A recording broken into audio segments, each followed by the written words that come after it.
What's poppin', IACL fans out there? Welcome back to another video of mine. Of course, this is pretty much right after my draft analysis, but that's because I was a little behind in terms of recordings. I was kind of studying for finals, so I was like, you know what, I'll do my draft analysis, and then I'll just do my week 1 match the day after. Because, spoilers, right now, as I speak, week 2 is tomorrow, so I was like, okay, if I want to maintain up with the schedule, if I post this by Saturday, I would still be able to post this before week 2 ever happened in real life. That'd be pretty cool.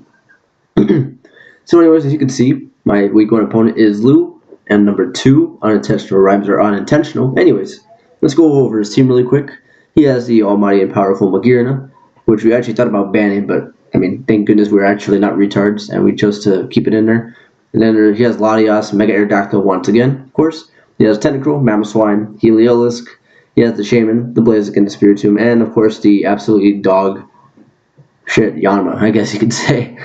And then of course you can see my team at number 10. I have the Jirachi, the Toxapex, the Tangrowth, of course, the Zapdos, the Salazzle, Dugtrio, Kamala, Haxorus, Alolan Ninetales, and Rampardos. So you can compare the two teams side by side. You can see how Mamoswine pretty much rips a hole through my team if he predicts my switches correctly, or if it just sack Pokemon, Either one of those work. And Jirachi also has a pretty good matchup versus him, considering it can outspeed a lot of things. It can speed type of Shaman and kind of switches into Latias every single time, unless he has Shadow Ball, but of course that'd be the exception.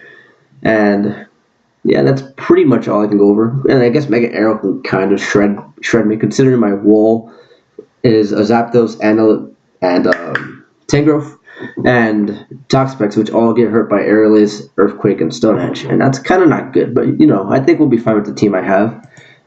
First of all, we have the Orlando Yellow Magic, home of, shout out to Brian and his Orlando Yellow Magic. His mascot is Jirachi, so I was like, you know what, I'll name my Jirachi that, except I spelled it in a really redneck-like way, the Orlando Yellow Magic. It's pretty funny. And as you can see, my spread, I do have a more special attack. I do have more of a special investment than I do physical investment. That's mainly because I really don't need physical investment.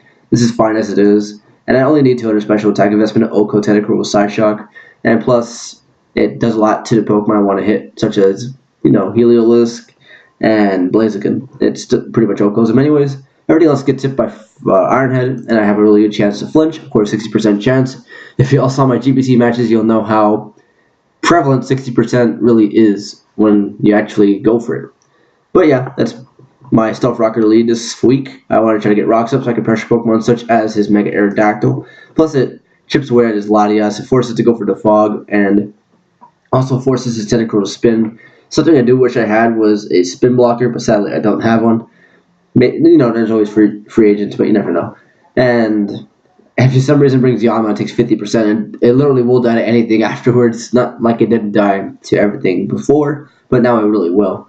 And, Starfrock is just good for chipping away at Pokemon such as Mamoswine. I can break its Potential Stash, but you'd most likely leave with it to begin with, which is why I am carrying the Shukaberry. So I can take an Earthquake, just in case he doesn't choose to click Earthquake turn 1 when I go for Stealth Rock. And if I just fail to get a flinch of Ironhead, one of those two. And if both failed, then that'd be terrible. And yeah, that's pretty much Jirachi this week. It's just there to be U-turn for pivoting on the Latias, because I will outslow it unless he's very bulky. And that's pretty much Jirachi this week. I really want to run leftovers, but I feel like Shukaberry would be more prevalent, because it's not only is it good for Mamoswine, but I can also take a ground move from Pokemon such as Mega Aerodactyl potentially, because that's unless he has Fire Fang, which shouldn't kill me. And if he did have Earthquake over Fire Fang, he would go for it. I mean, if he had either or, he would go for Earthquake because of accuracy and such. So that's also why I have Shukaberry for scenarios such as that, and I can hit it really hard with Ironhead. Next is Humongous, my Wish. It was a Wish Passer, then I realized it got set up on really easily, so it's like I'm just going to bring a bulky spinner with Humongous this week and see what happens. Rocking the U-turn so I don't get set up on by Latias, but return will hit it reasonably hard. Spin, of course, the spin, and Earthquake for Pokemon such as Tentacruel. I'm especially invested so I can take hits from Latias somewhat decently, and if Tentacruel was utility, I pretty much switch in onto it every single time, which is pretty nice. And besides that, it can kind of take hits from Heliolisk, but it just dies to Mamoswine, sadly, which there's really not much I can do about that. It's a pretty good sack to Mamoswine, if anything. And that's pretty much it. Originally it was Wish Pass, but like I said, if I could easily get set up on my Calm Mind Latias or Calm Mind Magirna, Even though I do have Earthquake, it wouldn't do a lot. So I was like, I prefer to just run U-turn and return. Anyways, my next Pokemon is one of my win conditions, Hillary Clinton. The mixed offensively Heliolisk, as you can see. You may be wondering why I'm mixed, considering my only physical move is knockoff. Well, let me explain. Two very, very good switch-ins to Hillary Clinton on his team is, of course, he has a Tentacruel and even potentially Spadef Latias. And I don't think he would switch Mega Arrow, considering he wants to preserve HP most likely. So, you know, if I can hit Tentacruel for knockoff, get rid of his Black Sludge, that would be amazing. If I can click knockoff on the Latias, not only would it be super effective, but I get rid of its potential Life Orb lefties, or even a Cobra Berry if for some reason he has it. But looking at my team, I don't see why he'd run Cobra.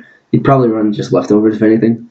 And of course, Toxic, just in case I really want to play safe, I can Toxic anything on his team, because thanks to Corrosion, I can Toxic Pokemon such as the Tentacruel. If it switches in, I can Toxic it, and it would be Toxic. And that's really good if it would be utility, because it would allow for my, of course, Tangrowth. As you can see, Tangrowth is right here. With Tentacruel gone, it can do a lot more work. And that's pretty much it. It's really here to really force a lot of pressure on his team, because, of course, it just blows away Pokemon such as Shaman, blows away Mamoswine. It blows away, well, actually, it doesn't blow it away, but after rocks, it pretty much does. And like I said, it blows away Magearna, actually, which I was surprised about, considering it's so bulky. And it just hits everything so hard. Like, Helios will die. Blaziken will probably die. It depends. And no, that's pretty much it. It's one of my win cons. It's really good. My next Pokemon is a sub. I mentioned this in my draft analysis, and you don't know why. It's kind of giving a hint towards the set. Of course, it is the sub Roost set.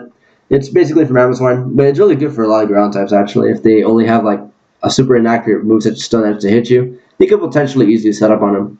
Well, not set up on them, but you can easily set up a sub, and at that point, they would be in trouble. Anyways,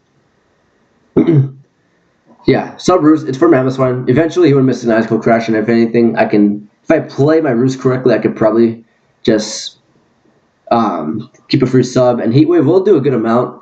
It will to a KO, which is pretty great, and with the modest nature and 64 special attack investment, it's pretty lit. I have enough speed to outspeed a Jelly Mamoswine, and just pretty much near max HP. I want to have it odd, so for Stealth Rock, just in case I have to switch in multiple times. And yeah, that's pretty much Zapdos. Not much more to go over. Next is my Assault Vest Physically Defensive Tentacruel. It's a pretty weird set, but I want the AV so I can take hits from Shaman better. Then of course the Sludge Bomb will hit really hard. Originally I was going to bring Leftovers, but I was looking at my set, and I didn't really want to bring Sleep Powder because what I could miss. I was originally thinking Leech Seed, but then I saw he has the Tentacruel, which is a pretty good switch-in most of the time, so I was like, I don't feel like that's my best option. So I decided to go with the knockoff Earthquake set. Earthquake is for Tentacruels, like blow it away potentially. Knockoff for knocking off items. And of course Giga Drain is just for good stab. And Sludge Bomb is for the Shaman, of course. This set can't really touch Magearna, because Earthquake will not do a lot, but it's fine, because I'll be fine. I'm pretty sure. And you know, it's pretty much there to be a physically defensive wall. It does take an Ice Cold Crash from Mamoswine reasonably well, and it takes hits. It takes an Aerialist from Mega Aerodactyl reasonably well. With the max defense, max HP, relaxed nature, I cannot get to a KO from full by Aerialist, which is fantastic. And Giga Drain will be doing a decent amount, and if I ever catch him on a Roost, I can hit him with Giga Drain, and it'll do a lot of damage. So that's great.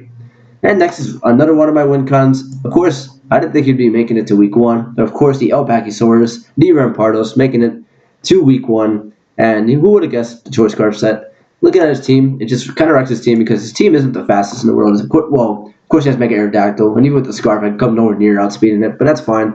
After that, I pretty much outspeed everything, because his next fastest Pokemon is based on Tentacruel Latias, and after Latias, it's Tentacruel. Actually, no, it's Heliolisk, and then Tentacruel.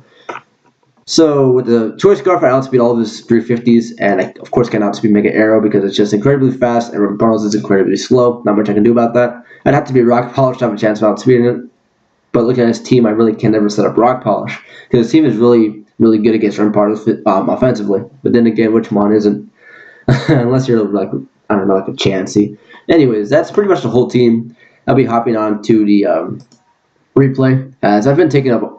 It's almost been 10 minutes, so yeah, I feel like I should just hop on real quick. So I'm going to pause, and I'll be right back. And bada bing, bada boom, we are back here up on this bitch. And as you can see, yeah, he brought the Mamoswine, which was pretty obvious. He has the Heliolisk, he has the Shaman, the Mega Aerodactyl, the Latias, and the Tentacruel. And yeah, pretty threatening team. He did bring 2 potential hazard removals with Latias and Tentacruel. Mamoswine, of course, just being there to terrorize my team. Shaman, I don't really know what he is. And of course, Heliolisk, I just expect for him to be his pivot. But looking at his team, his only way with rocks is Mega Arrow and Mamoswine. And I would probably expect Mamoswine to be his rocker because Arrow wants more coverage. Like it would want Edge, Aerial Ace, it'd probably want Roost, and probably something else. I don't know. It'd be up to him, of course.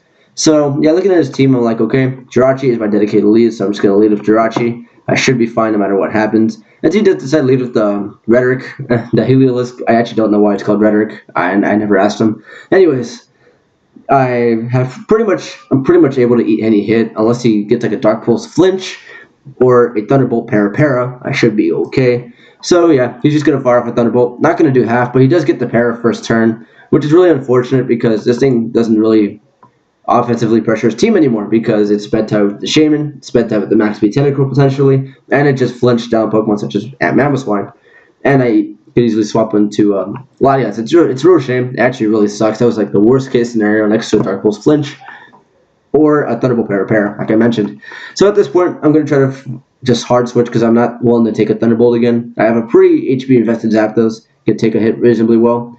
But as you can see, that does a lot of damage. And I was looking at my calcs and I was thinking maybe he's either Specs or Zap Plate because that's it. His Thunderbolts would do way too much. He could have, I think he was modest.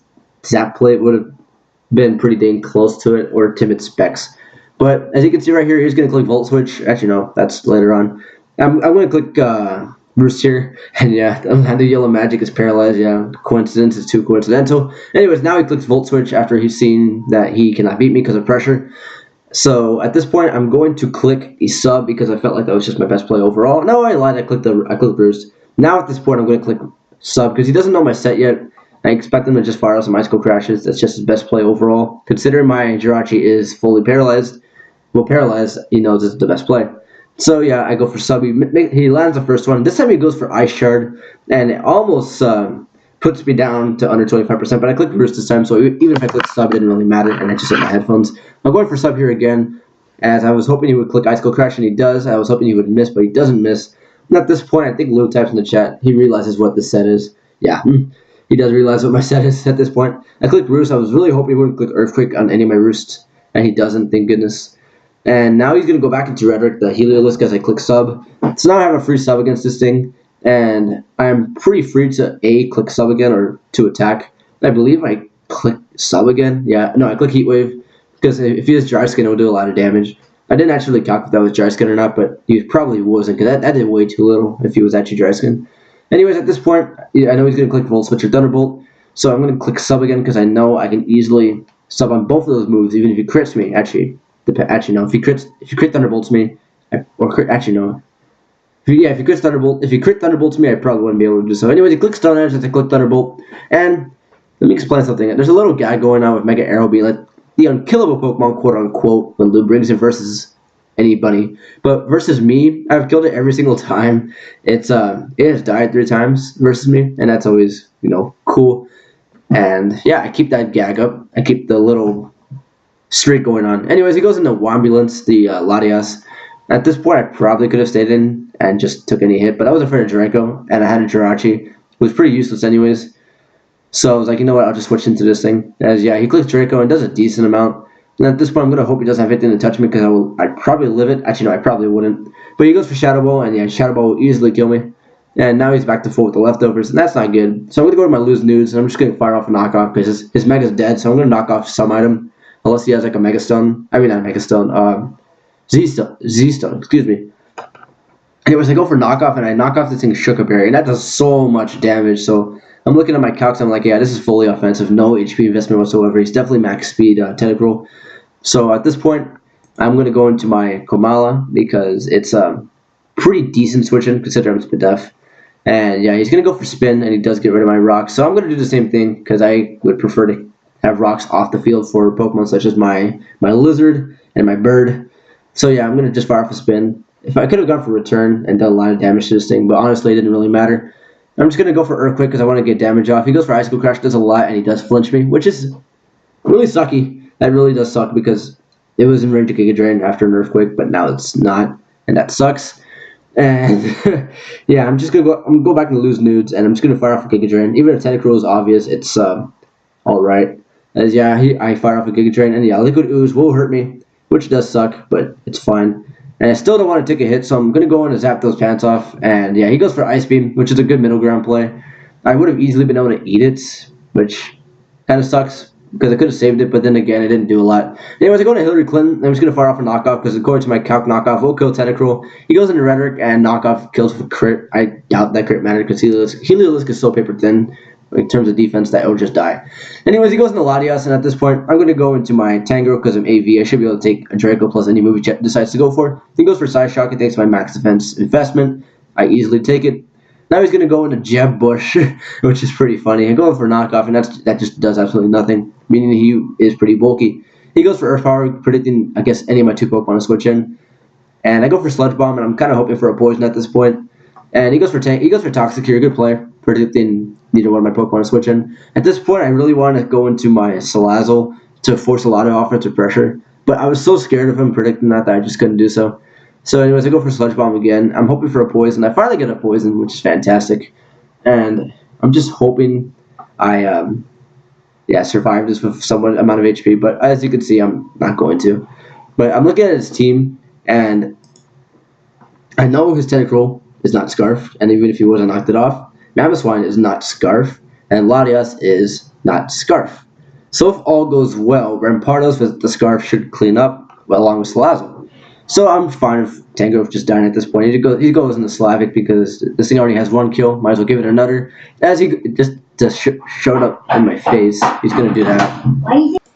Anyways, we are back at it again. And yeah, he just bopped me with a nice move as I'm going to go into my Salazzle. According to my calc, even after the game I calced this, and yeah, he was like, no Yachi, and no, I was just max defense, max HP, AV. So yeah, I bluffed an AV. I mean, I bluffed the Yachi berry that he expected, which is pretty cool. Anyways, I go into this thing. Fire Blast will do 82 min, so it's fine, but I miss, and he's just going to blow me away with 4 times weak, super strong, super frail. Yeah, that probably would have killed 5 Salazzles. Anyways, it's fine because with the spread that he showed me after the game with Latias, it was like a 50-50 chance to kill, and of course Tentacruel just died. This one just died of Head Smash. So I'm just going to click Head Smash and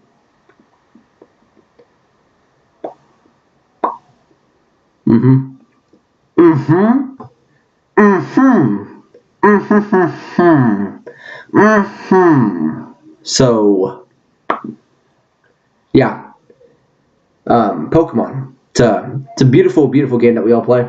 Game that requires quite a bit of skill, and when you play your cards correctly, you can get completely outplayed by your opponent by running moves that are supposed to be accurate. You know, hits 4 out of 5 times. Fire Blast hits 85 out of 100. If you simplify that, that's about, oh shit, I'm trying to do my math really quick. That's like 7. Never mind. Never mind. Anyways, but yeah, those moves are supposed to hit pretty much most of the time. And I got the unlucky roll for not 1 but 2 times. And but I'm sure if I killed the Mamoswine, I was probably gonna miss on the Latias switching. So it didn't really matter. It's fine. Anyways, good game to Lou. Wins 3-0, fair and square. I mean, it's Pokemon. The game we choose to play, and I chose to run an 85% accurate move and an 80% accurate Head Smash, mainly because Head Smash was my only way to win, but that's not the point. But yeah, we gotta move on. Shit happens. You gotta, hopefully not get hacked to death next week against Kersey. My good friend Kersey was my first ever counter team format opponent, actually. And we've had quite a bit of history, I guess you could say. But for the most part, it's been pretty lopsided for either one of us. Okay, sorry, I had to pause really quick. Anyways, there's not much left for me to mention. That's pretty much it. I'll be back with my week 2 match in about a week. And yeah, Christmas break starts this week for me, which is fantastic. It actually started as soon as I finished my history final, which was pretty heat. I got all A's and B's on my finals, which is pretty, ka-ching, ka-ching. Anyways, yeah, I'm going to be up on out of here. So I'll be seeing you in my next video. So yeah, au revoir and peace.